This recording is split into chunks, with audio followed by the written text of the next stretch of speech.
एक ऐसा राजकुमार जिससे सबको ही ब्रह्मांड का सबसे महान योद्धा बनने की उम्मीद। शत्रुओं ने ऐसा क्या किया कि अचानक उसकी सारी शक्तियां हो गई शून्य। क्या क्षितिज पुनः बन पाएगा ब्रह्मांड योद्धा? क्या क्षितिज ले पाएगा अपने दुश्मनों से बदला?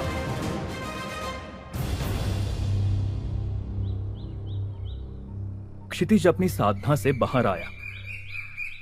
वैसे तो वो और भी देर तक साधना करना चाहता था, लेकिन उसके महल के बाहर, जिसे क्षितिज महल भी कहा जाता था, वहां बहुत शोर हो रहा था। उसकी 6 बहनें और तीनों जीजा उसके साधना कक्ष के बाहर खिलखिलाकर हंस रहे थे।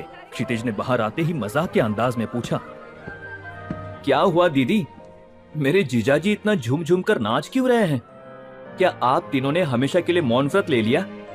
युगंधर, जो सबसे बड़ा जीजा था, डरते हुए बोला, अरे साले साहब, हमारे इतने अच्छे भाग्य कहां कि हमें ऐसी शांति मिले। सरोजा ने आंखें चौड़ी करते हुए पूछा, क्या कहा आपने? युगंधर घबराते हुए बोला, कुछ नहीं महारानी। क्षितिज ने हैरान होकर पूछा, लेकिन कोई तो बताए, मेरे महल के सामने इतना शोर क्यों हो रहा है? सरोजा ने कहा, जल्द ही इस महल में शहनाई बजेगी। मतलब मीनाक्षी दीदी की सगाई पक्की हो गई? अब मुझे समझ में आ रहा है। सरोजा दीदी, ये सही बात नहीं है, अब मैं आपसे बात नहीं करूंगा। इतना कहकर क्षितिज नाराज हो गया। लेकिन बात तो सुनो छोटे। अरे साले साहब, अरे भैया सुनो तो। सब चिल्लाते हुए क्षितिज के पीछे दौड़े, जो गुस्से में राजमहल में महाराज नरसिंह के पास चला गया था। पिताजी, ये सही बात नहीं है। बिना बताए सगाई पक्की कर दी और राज्य का राजकुमार होते हुए भी मुझे कुछ नहीं पता। ये तो अन्याय है। अब ये सब सहन से बाहर हो गया है। गुस्से में क्षितिज महाराज नरसिंह के पास जाकर बोला। महाराज चौंक गए, क्योंकि वे तो बस इंतजार कर रहे थे कि क्षितिज की साधना पूरी हो और उसे ये खुशखबरी दे।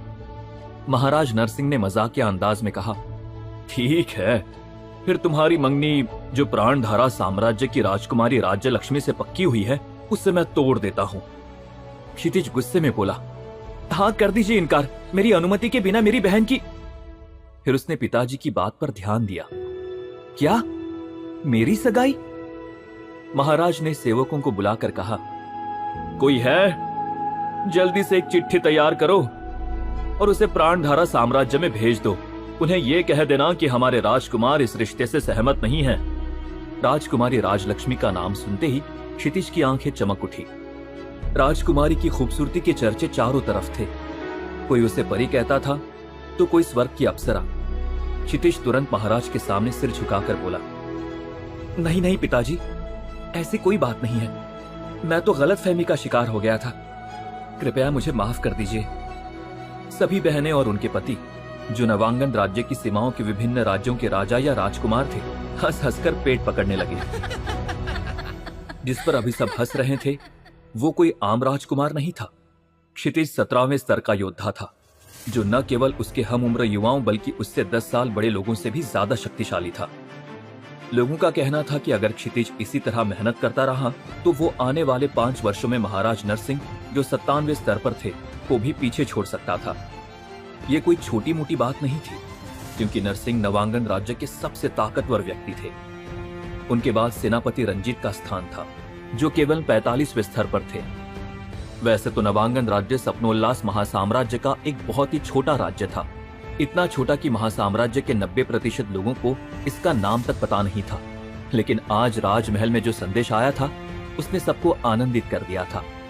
संदेश के साथ ही क्षितिज के दादाजी की अंगूठी भी थी, जिससे साफ होता था कि उसके दादा की मित्रता के कारण यह रिश्ता आया था।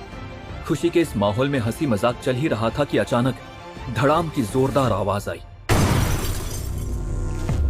यह आवाज इतनी भीषण थी कि महल के सभी लोगों के कान फटने लगे। पूरा महल इस गूंज से कांप उठा। महल में जो भी मौजूद थे, उनके कानों से खून निकल आया। सभी दौड़कर महल की खिड़की की ओर भागे और वहां जो उन्होंने देखा, उस पर विश्वास करना मुश्किल था। अग्नि वर्षा करने वाले 2 विशालकाय ड्रैगन! वे दोनों पूरे नवांगन राज्य को भस्म करने पर उतारू थे। उनकी स्तर संख्या 100 थी। अगर महासाम्राज्य को छोड़ दिया जाए तो बाकी सभी राज्य मिलाकर भी इन्हें पराजित नहीं कर सकते थे। कोई कुछ समझ पाता, तभी एक और धमाके के साथ राज्य के शस्त्रागार की इमारत आग की लपटों के हवाले हो गई। सभी ने उस तरफ